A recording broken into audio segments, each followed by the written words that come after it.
Yenkodi nkomo hwe say we Father's Day be dem nim say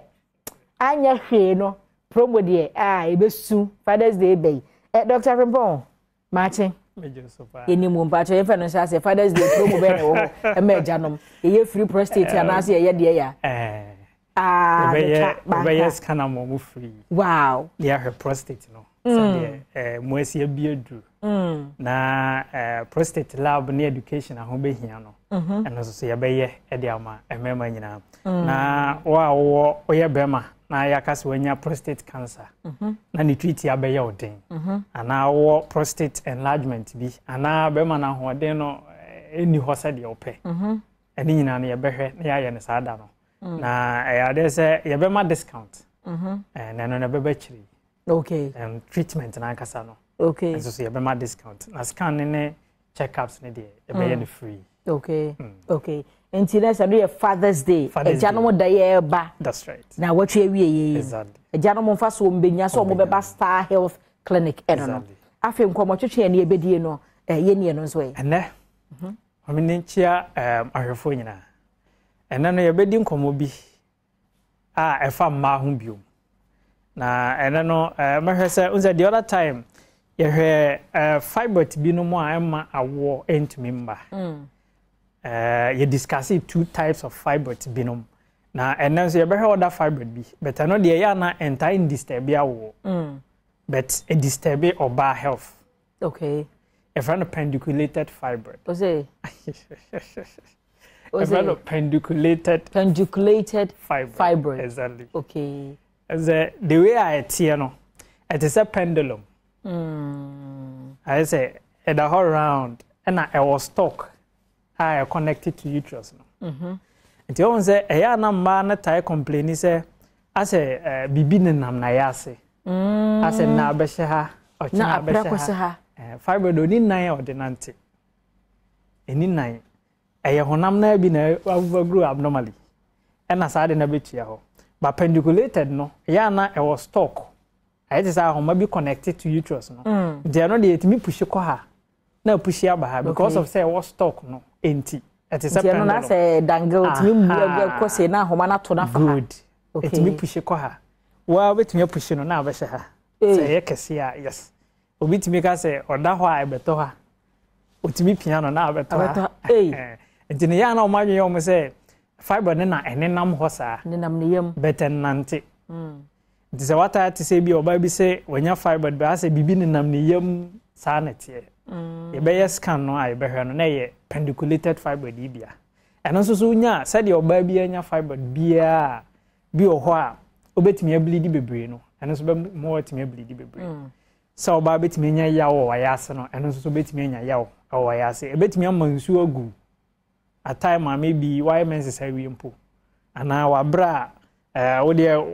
why menses awie wa ovulate awie but betimi anya discharge vaginally eno so betimi aba bi okra entwa kra enti the fibroid be or by bia no eno so betimi ayoba mostly ya na eno ntai disturb ya wo otie yi na enso bebre a obetimi dia wo oba wie ene say the betimi discomfort de be ma no say nsa wo de ne da honum sa no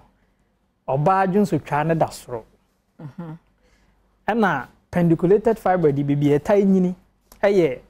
awode ne your divisions room or the fundal part we can't say me ya fundal no ye dey ya come down to my level fundal part ne ye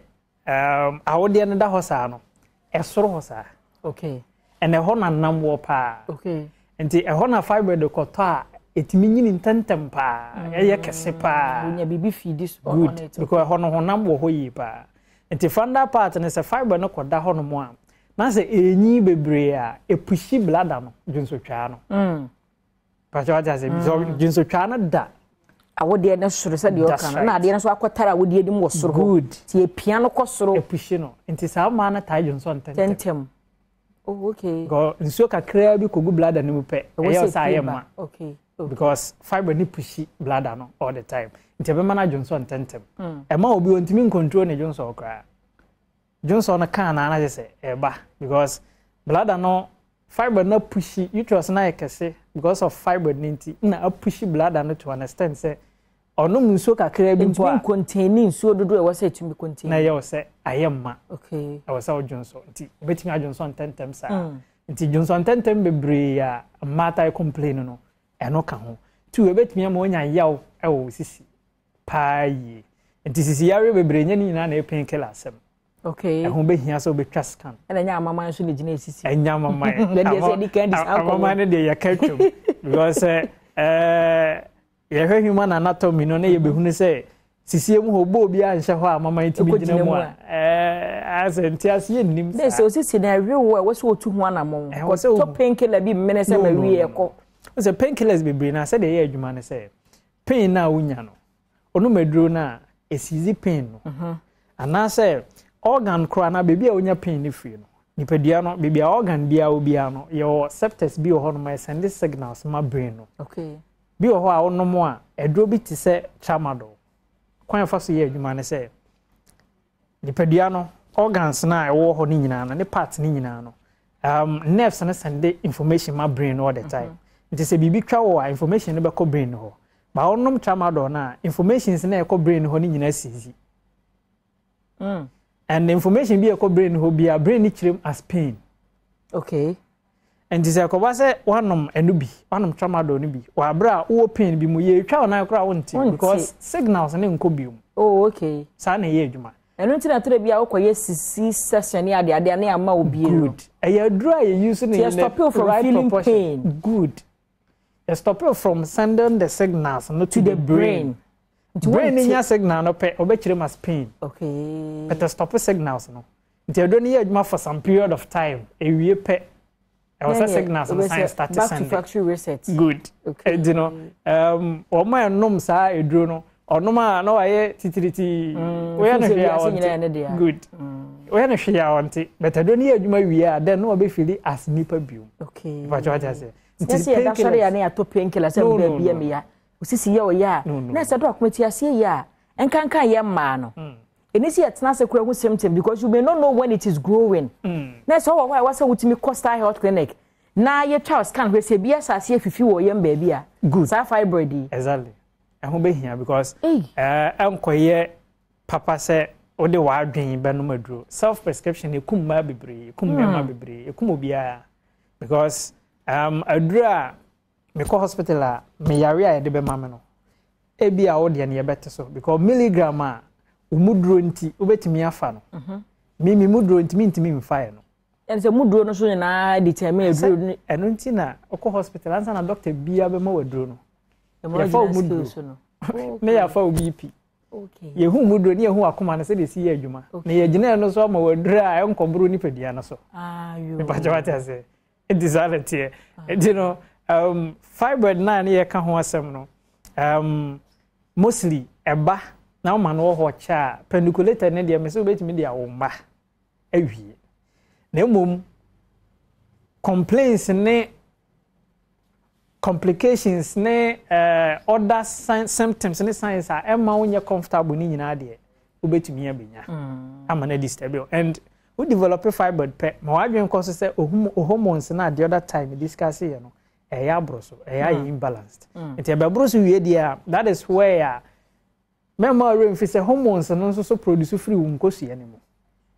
the hormones na broso na de nkosia no betimi develop cyst bi easily enti no ho be hia say what say anaya catch us of fibroid pen a ho be hia say wontena ho obetreat na akọ na emma no em say omaye frustrated because omachini facilities bebre omanya treatment no yes okay enti na say oka kra na ye say eye omodin so omobeje but ye wo kwan ye fa so treat fibroid no emma ne timiko enye say wo be bleedi obi ma fibroid do no say wo be bleedi amana sa sorry dwane because nya de obenya results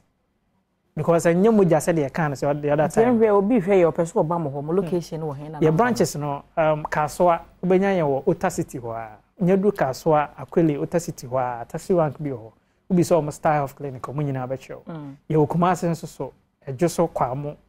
uru akwamo ni mu na 4 junction e Ben Baptist Church no ahon so benya ye ana obese nyan wo sunyane branch no ofia pre bibia kan na GN bank e wo no a doma hinkro nso so your SS local area why ben gift FM jama south your japekrom fitemu dadamu ho a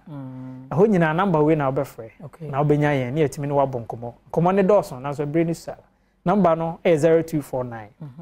200 555 Mrs. Subium 0249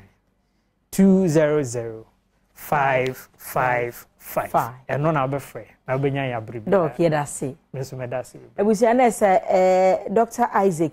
from Pong eno